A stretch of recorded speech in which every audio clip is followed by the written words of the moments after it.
Hey guys, it's Jon Brooks here and Brittany Brooks. Hey, Hey I'm y'all, Bruce Breedlove, the marketing director for Momentum Realty. and I'm Brittany Brooks, the broker in charge at Momentum Realty. Yep, and we're in Jacksonville, Florida. My name's Jon Brooks. And so today we have our special guest, Brittany, where we're going to learn more about her story and her achievements and what she is up to today. So Brittany, give us an introduction of what you're up to. Yes, so right now we are getting Momentum off the ground. I became the broker in charge, and so we are working on getting our platform in order, bringing on new agents. It's super exciting, building our education and moving forward with the growth of the brokerage. Yeah, and tell us some of your success that you had in 2018, just for the audience to know a little bit of your past. So I guess I'll go back a little bit further to 2017. So in 2017, I left my investment banking analyst role and decided to join Jon Brooks, my husband, in the growth of the Brooks Group real estate company. And that was very daunting. So we'll probably harp into all of that. But going into 2018, didn't have any skills as a real estate agent. I used the skills that I had had before in my analyst and accounting positions to come over, and also some personality traits that were strengths, but essentially didn't know what I was walking into. I just knew that you needed help, and you said that my strengths would coincide with the need. So I said, all right, let's do it, after a lot of debate and, tears and pros and con lists. And so essentially, 2018 was the first year from start to finish. So I transitioned in the fall of 2017 and joined in 2018.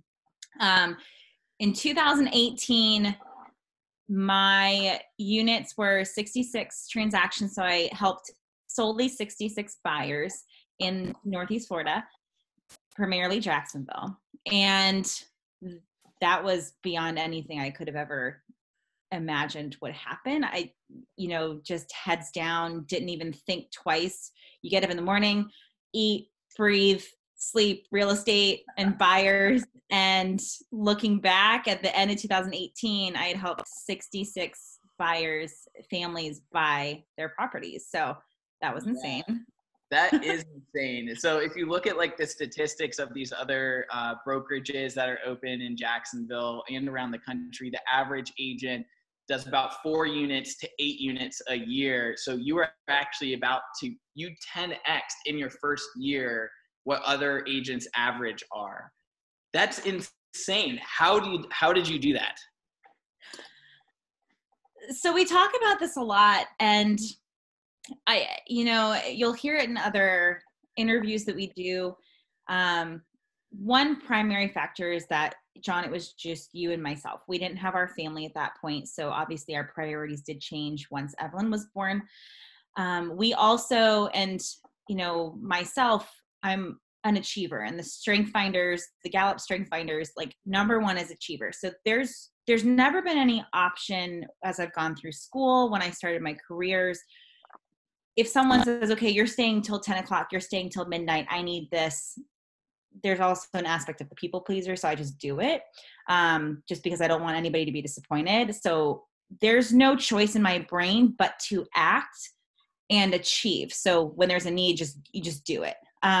So being up in the morning, making the systems, which is also a part of it. So having the systems in place to make myself as efficient as possible.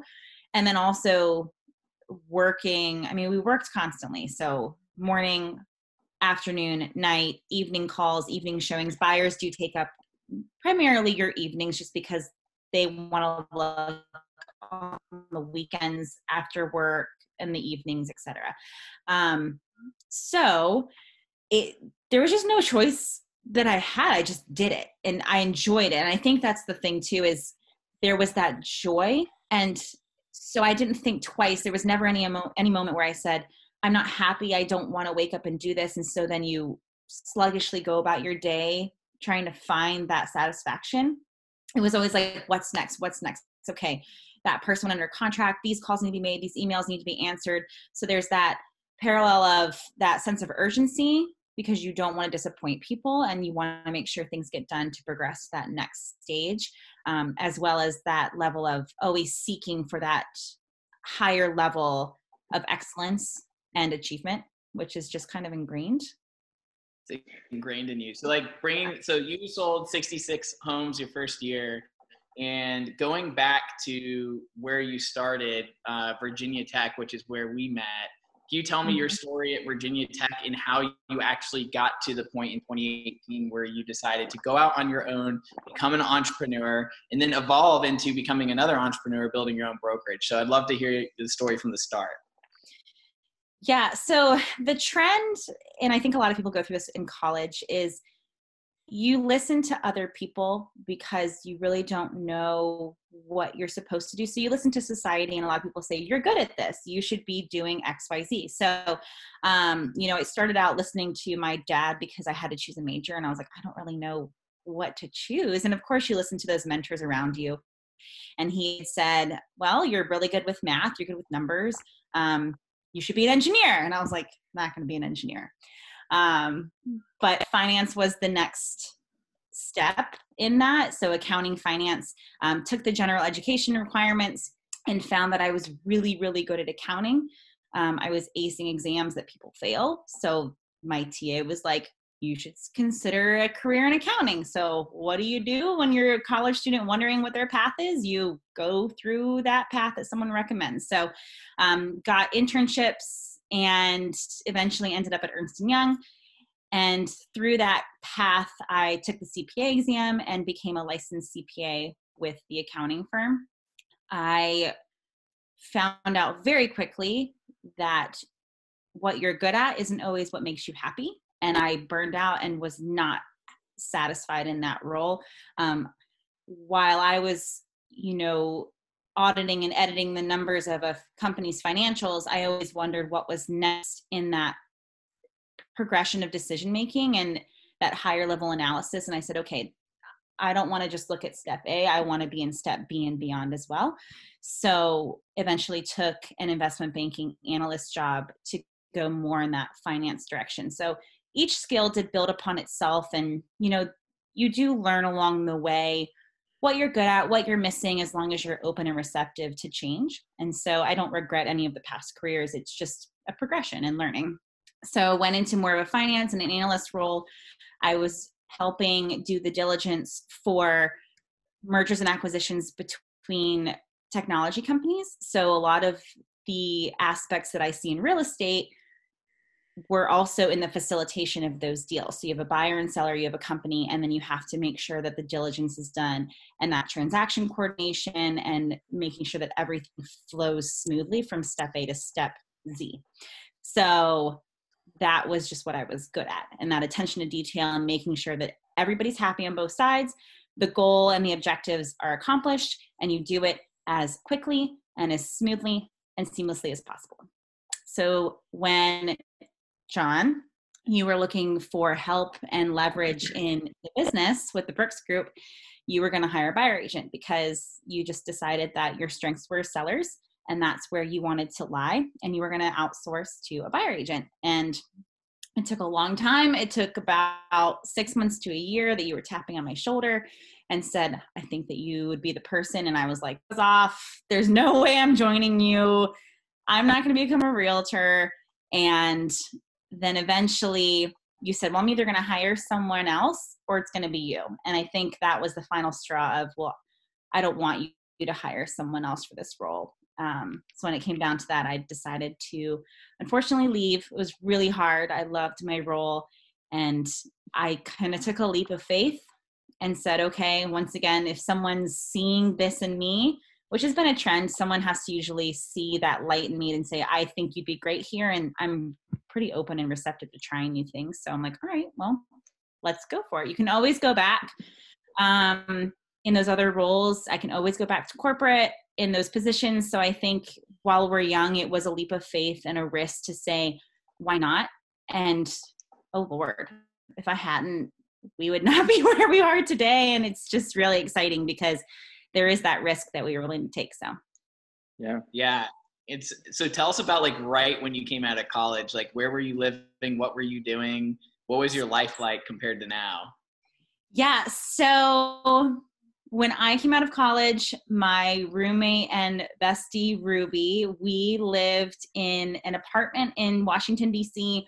with, oh, wow, one other girl. So we were in a, 1,000 square foot apartment.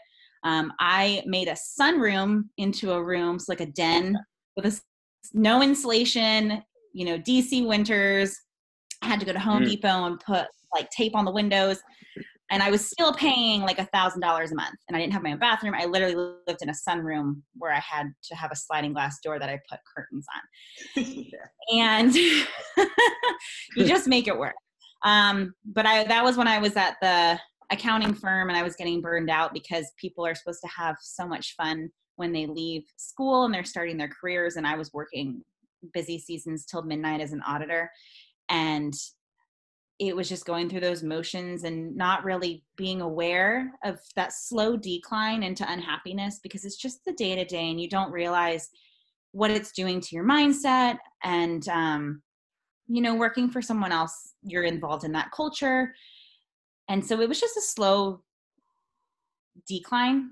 And so I'm trying to think, the takeaway from that, but I think it was you that kind of said, okay, let's reevaluate here. I have this opportunity in Jacksonville and I said, oh, I'm good here. And you're like, well, are you really good? You're asking those questions like, I've noticed X, Y, Z. And you're like, oh, that's right. So it kind of takes someone sometimes to take you out of the situation, make you realize some things you're not seeing yourself. So when I really evaluated my life and my happiness, I was like, okay, something's not right here and we need to make a change. And so that was the first step, just because things were not so great. And you don't know what you don't know until you find out later, okay, this is not where I should have been. And it's just a learning step and progression in your life. You're not defined by your current circumstances that you're in. It's the future decisions that really define. And I think that when I'm listening to you, that's one of the takeaways for me. I really identify with that as well. When looking back, you're like, how did I think that this was okay? And then you look at the catalyst for things that brought you out of that. That's awesome. Can I ask something about your first year of production? So, we're looking for takeaways. So 66 homes your first full year. And what you're telling us is that there's a natural inclination between your experience and your careers that lended itself to the real estate jump, but then also your personality. So those two things together were synergistic. For someone that's not like you and doesn't have your past and your experience, how do you teach like taking charge and how do you teach your success to other people who are not like you? That's a really hard question because you have to have some internal drive and it may come down to finding that thing that gets you out of bed every day, that you're not wondering, okay, what am I going to do today?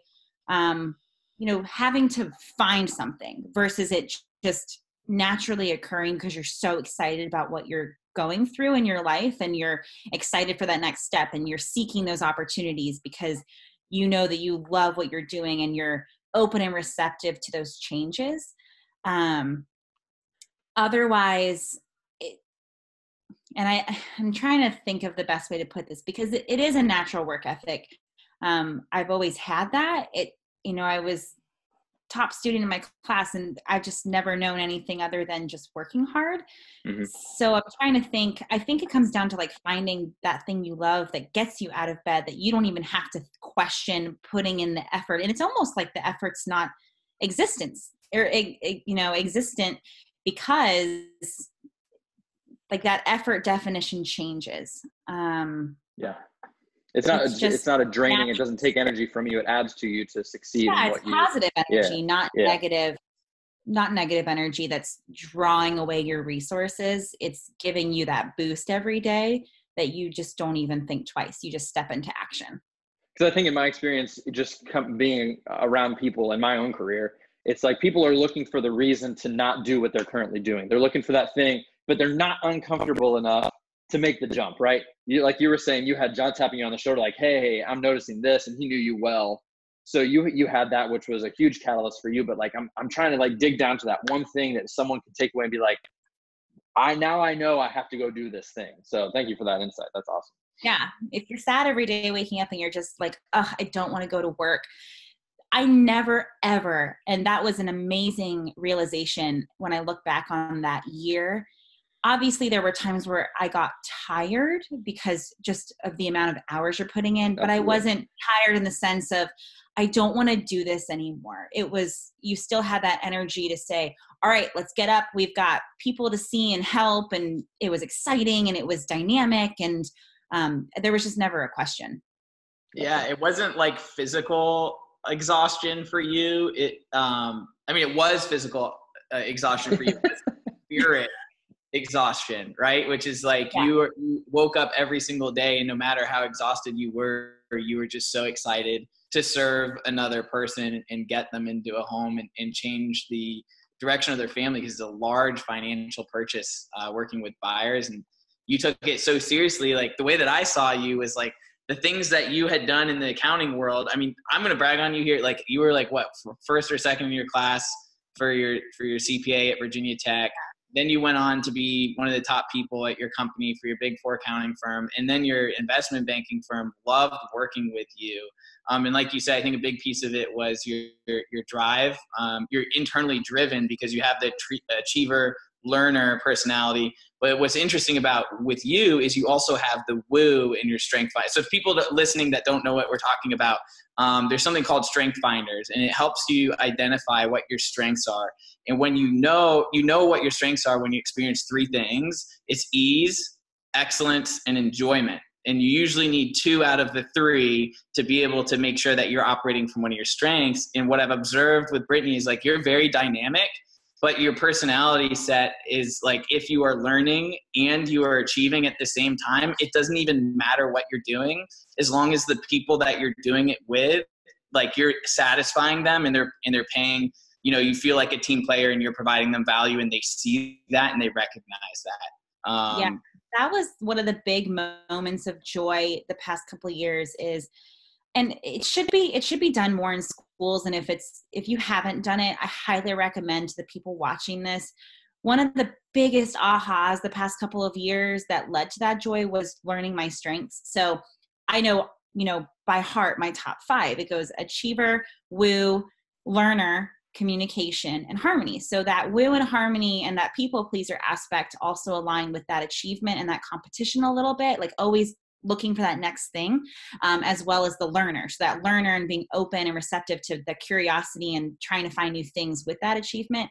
It was just so eye-opening and learning who I was to stay in that strength zone. And we did that a lot in our company where we were like, you know what, we're not going to have conflict and resent the people on our team. We're going to learn what their strengths are and build on that and put them in that space, like you said, Jon, of ease, excellence, and enjoyment, so they live their best life. And that was the most exciting part that corporate doesn't really teach you, school doesn't really teach you. And so stepping out into that new mindset of learning about who you are and your strengths and leading from that was so cool. Yeah. And that's why when we sat down and had the conversation, we were working with sellers and with buyers. And do you agree that like it's completely different personality type when you're working with each one? Yeah. Oh, Why? yeah. So, I mean, sellers, you are essentially pitching to them and competing with other people for them to hire you. I mean, buyers typically don't pay for your time. It's a different personality of patience with buyers as well. So sellers, we find that the high driver, the high D, that sense of urgency, which is valuable on both sides. But Jon, what I've seen with you is that seller side, like you dominate the seller side. And then there's more of that consultant, patient, analytical with buyers that I have. They're a little bit sometimes more emotional, especially if it's their first time. Sellers, they've bought before to now be selling their home. So they've been through the experience where with buyers, it's a completely different personality. And not saying people can't work with both, but it's kind of the same idea as multitasking, right? Like when you're in those two spaces, you may not be focused fully on your strengths. So we learned very quickly that, Jon, you were buyer or sellers, and I was really good with buyers and I enjoyed it. I was terrified of sellers because I don't know, I still can't get into it, but it's just something that I was not excited to do.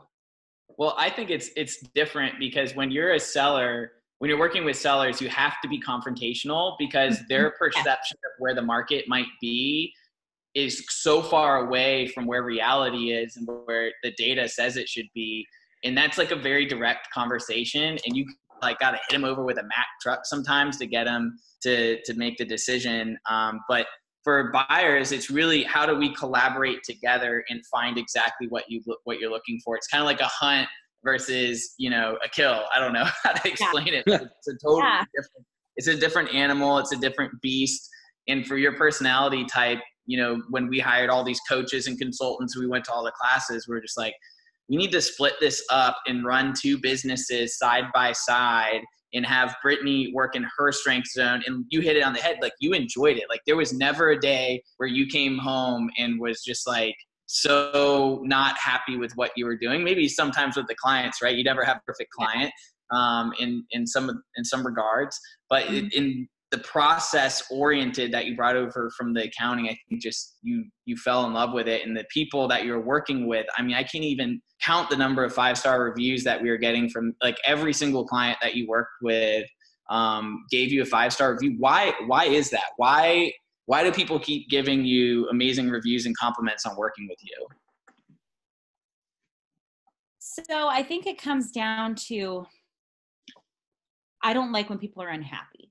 So there's always that seeking to make sure that they are so satisfied, if not, exceeding the expectations of their satisfaction.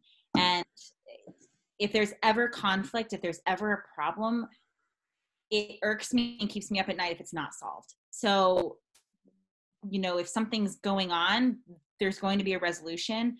And if there isn't, that just doesn't sit well with me. So, if they're not finding the right house, if they're going through conflict in their transaction process, there was always a sense with us and our team and myself where, you do the right thing even when it hurts, and you either have the hard conversations, you fess up when you make a mistake, and it's not just never happen again, and here's why that is.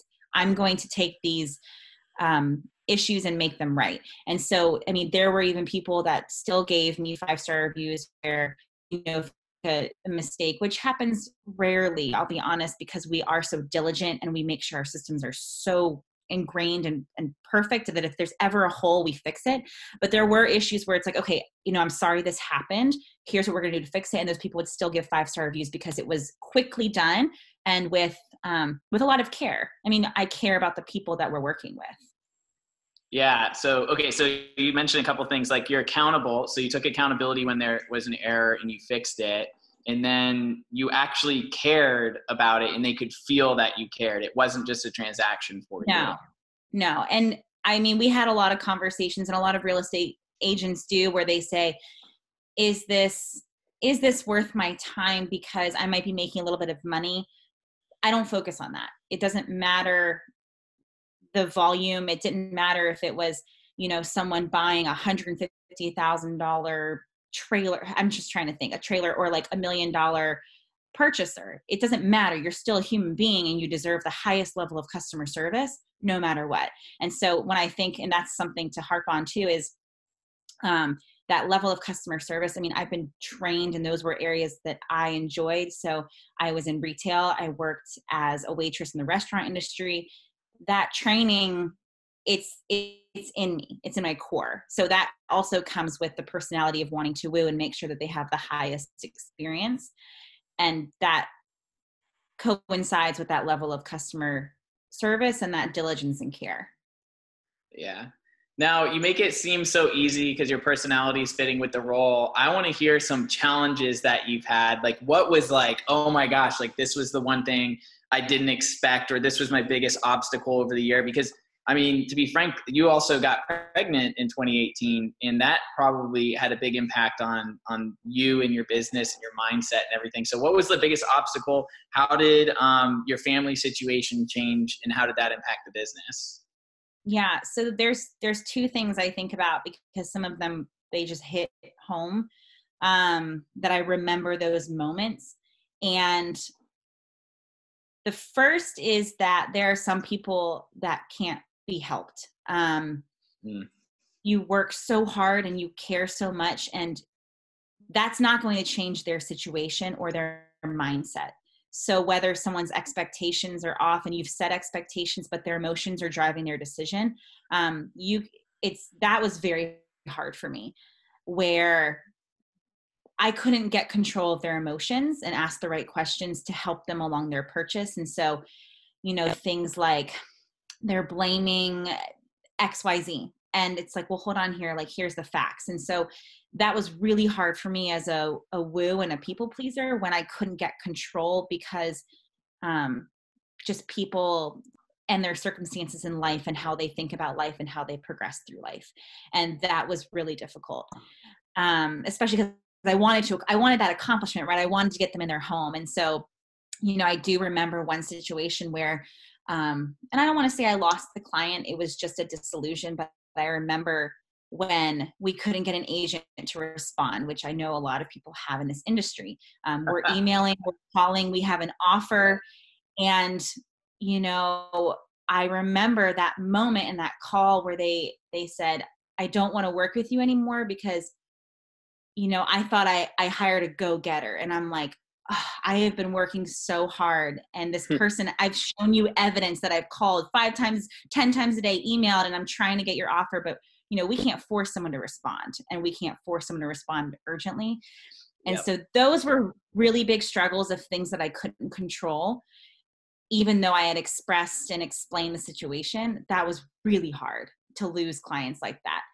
As well as you just have to let clients go, and our goal was to give them a 5-star experience. And we've had this value all along. If you do not see yourself inviting them over to your house for dinner, seeing them at client events, they may not be a good fit for you. So that was super difficult to have to learn to let go of those clients that you knew you could not give the highest level of service and help them accomplish their goal of buying a house. That was tough. As well as the personal. So I did get pregnant. Just your body changes and being tired and sickness and throwing up. And I was on showings all day. That was really tough. I had to get a Yeti cooler. So thank you to our team. They got me a big pink Yeti cooler that they filled with snacks and water all day because I was on the road all day. And so going through those progressions of pregnancy while being on the road and at homes and in person with people, I remember there were times where my phone would be ringing and I looked at the phone and said, if I pick up this call right now, I'm going to throw up. And that was really hard. Yeah. So I was pregnant for half of 2018 and that was just crazy. But like I said, it was just, you just get up and you do what you love doing every day. And there was never a moment where I'm going to do anything different. I wish I had prepared more for our child, but I was a little bit busy during the day. And I think I still had 3 appointments the day I went into labor. So I had to learn to leverage. There were definitely some mistakes made of not leveraging enough, as well as just not taking care of myself, which leads itself into some of our big priority changes of health and our family, because we had to have a priority shift. So that was nuts. Did that help answer the question? Yeah, no, I have a bunch of good nuggets here. It seems like some people can't be helped just because their expectations are wrong or they have a victim mindset. And what also frustrates you is that you don't have complete control because you're only half the transaction, right? There's an agent on the other side. And there is an epidemic in this industry of agents not answering their phone, not doing a good job, not doing the education, not keeping up with things. It's so cheap to get your license and inexpensive. And people are allowed to come into this industry and do a large financial transaction with minimal education and only do it 2 times a year for people. And if you're an agent on one side of the transaction and you're working with one of those type of agents, then they can really ruin the experience for your client and you don't have any control over it. And honestly, that is something that, Momentum is standing for in our brokerage, where we're looking for growth-minded professionals, not someone just to hang their license here and, hey, I'm just going to do 2 deals a year here and there. And if I don't answer my phone for 3 weeks, then so be it. I'll still get paid. And we think that that's wrong. There needs to be some accountability with the agents and their level of professionalism and responsiveness. So I totally get that on the seller side too. Thankfully, on the seller side, usually we are super responsive with the agents and it's not as much of an issue, but I definitely see that on the buyer side when I was a buyer agent as well. Yeah, that's a service in the industry that we're trying to prevent and change. Yeah, the public in Jacksonville truly deserve better than the experience, which kind of brings us back to why we got in real estate in the first place. We didn't have the best experience either. I remember when we were putting our offer in, we really fell in love with a home, and the agent on the other side didn't pick up their phone, and we had submitted an offer and it had been 24 hours and we hadn't heard back. So I was just frustrated. I'm a high D, right? So I'm going to take it into my own hands. I'm not going to accept just sitting back on my butt waiting for someone to get back to me. I went over and knocked on the door for the seller and I said, hey, did you get our offer? And he goes, what offer? And I'm like, are you serious? The other agent never even presented it. I don't think she checks her email on a daily basis, which to me, with technology and how easy it is these days. Yeah. So I ended up negotiating directly with the seller, even without our agent that we were working with. So I totally get it, but like it is so frustrating. And sometimes you just need to take it into your own hands. And then secondly, you also mentioned, I remember you were working up until we went to the hospital. You called me and you're like, hey, I'm on showings. I'm headed to the room. And I remember the next morning, you were like, hey, I sold a house while I was giving birth. Yeah, so the day that I remember it was, I went to my doctor's appointment that morning. They had said, all right. And now I was in active labor and they were like, well, if it doesn't go away, you should probably come to the hospital. But I had a 12 o'clock and Alex and Travis Ritchie, shout out to them. She was my 12 o'clock. And I remember doing their showing or a walkthrough or something. And I was like, okay, so I think I need to go to the hospital now. And I had to leverage out to our team, my other appointments, because I was like, okay, I'm definitely in labor now. But we had so many transactions happening. And I remember, Jon, we brought our computers into the delivery room because I mean, I was gone at that point. I was in active labor and I was not there. So you took over my phone and my emails, but I think we had 2 or 3 go under contract that 24 hours. And that was just insanity and an eye opener of, oh my goodness, we did not prepare like we should have. We were naive. I don't think, as new parents, you expect what's going to happen. You just read all the books and hope for the best. And then you're like, whew, no, that is not the case. So what happened then? So 2018 was like a blockbuster year and then we had the baby. So what happened then? Oh man, that was a tough balance. I took about probably 4 to 6 months off, but off was still going on showings, still working with some buyers. I think during 2018, if I remember correctly, I probably helped like 25 to 30 families here and there, majority the second part of the year, but I was still working during maternity leave, which that was tough. Looking back, it shouldn't have been that way, but you are an entrepreneur and you have to do what it takes to run and build your business. But I mean, there were definitely things that I think we both would have done differently. Jon, we essentially said, okay, I'm taking baby, you take business, and we burned out a little bit because we were not helping each other in those aspects. It was just, here's your role, here's my role, we have to do what we have to do.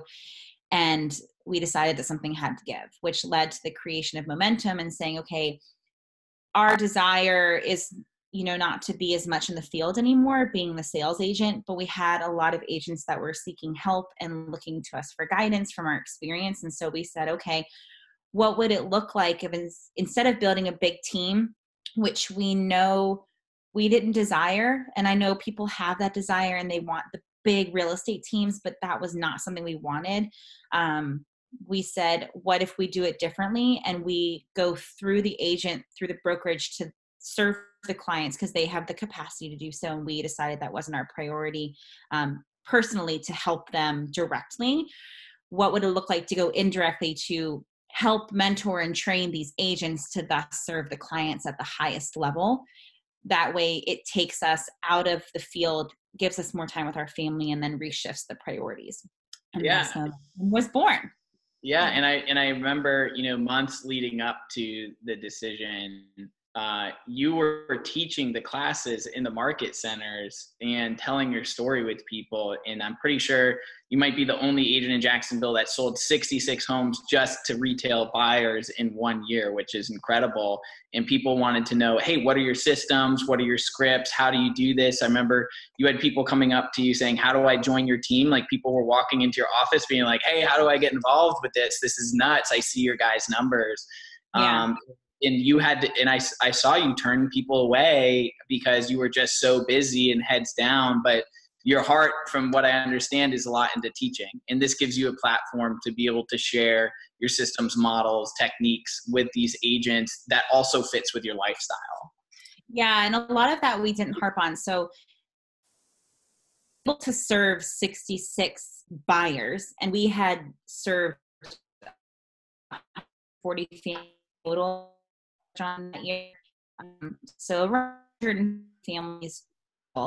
And then with that, it took a lot of system creation. We got advice from our coaches at the time, which, I mean, that saved everything. Scripting, so many aspects that had to change and evolve to be able to serve that high level of people. And so we had so many nuggets and so much in our brains that we wanted to give to the universe. And we were like, all right, we were like, should we make, should we teach college classes? Should we make a curriculum for high school students around mindset? And we had so many things we wanted to do that we wanted to build on. And this was the platform to do so. When we wrote it all out, we have a whiteboard in our living room, and we wrote it all out, and we were like, here's this aspect and here's this aspect. And how do we put this together? And I don't think we had ever decided we wanted to make a brokerage, but when we looked at all of those elements, we were like, what can we do with this? Okay, honestly, this is a brokerage. And, our priorities, our talents, and our goals all evolved into that. And then leading into what we were going to do for our individual roles, I'm the diligence, attention to detail, people person. I can't go to sleep at night if there's still an open problem. And so it just made sense to become the broker in charge.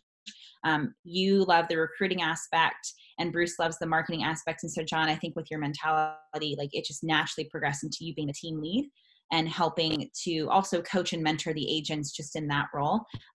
But going back to my diligence side, like I born and raised diligence and attention to detail, like that problem solving. So that was broker.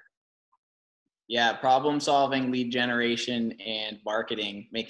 Bruce does an amazing job making our stuff that's crap look really good. The trifecta. Super grateful for Bruce even working with us every single day and working at our pace, because part of what has caused the success within our organization is that we work in an extremely fast pace that is born out of the investment banking mindset, where things have to get done by the end of the day. There's just no acceptable reason why things are not done. You could have found a better way. You could have spent more time. You just have to get it done. It doesn't matter how. Yeah, there's no choice. You just do it. No choice. Like the deal needs to get done. And that, I think that like mindset with being an agent and that going over to the client makes the world of a difference. And they know that we feel that way because they can feel our intensity. And so Bruce, for you to hang with that kind of pressure, we love it, because it's rare to find somebody that runs at the same pace of your pack. So, well, that's what I struggle with in my industry, is working with people that don't necessarily share that mentality. So I was that way as well. Yeah. Or people that care, like genuinely care about the outcome, because most people, I think they're just going in for a paycheck. They're living hand to mouth, and they're okay with that. And that's totally fine. That's a choice. But if you're an entrepreneur, that's not okay. You'll eventually get run over by somebody else that's going to eat your lunch, which is super exciting. So we've talked about, Brittany, your background, your experience. Is there any final nugget that you want to leave with the agents and the other people who are watching this video for today? And then I think we'll have a second series where we'll talk a little bit more about where we're going, because this was all about like how we got here and your experience, and then talk about another time where we're going. Yeah, and I'm thinking a lot about, I don't know when our call with Ian will be put on, but I think it's just so true what he mentioned about, you know, that positive energy and not expecting anything in return. So, you know, you emit that positivity and it will come back to you. I do have a sticker on my computer. It should say Momentum, but it doesn't. One of our family mottos is do good, have fun. So doing good, whether, you know, you're putting good into the world, you're doing good for other people. So that should just be a mission of yours, as well as I take it to another level because our family is a family of achievers. So do good as in do well, like do well in everything you're doing, and always strive for that high excellence, or else why are you even doing it? That high level of achievement, and then have fun. So, you know, growing up, whenever we made mistakes, and this just leads into that, but whenever we made mistakes, it didn't matter in our family. My dad always asked us, well, what did you learn from this? Are you having fun doing this? What are you going to change? And making sure that you're enjoying what you're doing. So do good, have fun. It's a sticker on my computer. That's kind of what I try to live my life by. And that's just a part of who I am. So I'll leave that so that you can understand me a little bit better. I like it. Yeah. I think more people need some of that too, because sometimes this industry can be ruthless. So if you come in and things are fun in a certain way, you're going to continue to grow your brand and build your business. And I think some people have lost the fun aspect of it recently as it's become so competitive. So and we try surround to yourself with people like that. Yeah. And I think we make that a mission in our family. Whenever we feel like something's off, we always go back to that question of, are we having fun doing this? And we know that people have to do things in their life by necessity to pay your bills. And it's a requirement. I mean, people are struggling and you have to do what you need to do to get by. But then if you can take it to the next level and say, am I having fun doing this? Am I having that joy and that excitement that I'm waking up every day and I'm not saying, oh, I have to go to work today. Mm-hmm. No, I get to do this. I don't have to, I get to, because I'm excited and it's fun. And, you know, not everybody may be in that space right now, but if you can push yourself to get to that space, it can make all the difference. Yeah. Well, awesome, Brittany. Thanks for all your wisdom and sharing your story. And we will definitely be following up on the future vision of Momentum, which is huge. That we've already had many agents reach out to us and join our mission, which is to build wealth for the community through real estate, which is another big part of your journey, because I know that you are the finance background and accounting background, and you are actively building your wealth through real estate. And we want to show others how to do it. So thank you for being our guest today, and we will be in touch with everybody. Thanks, team. Awesome. See you guys. Thanks. See you guys soon.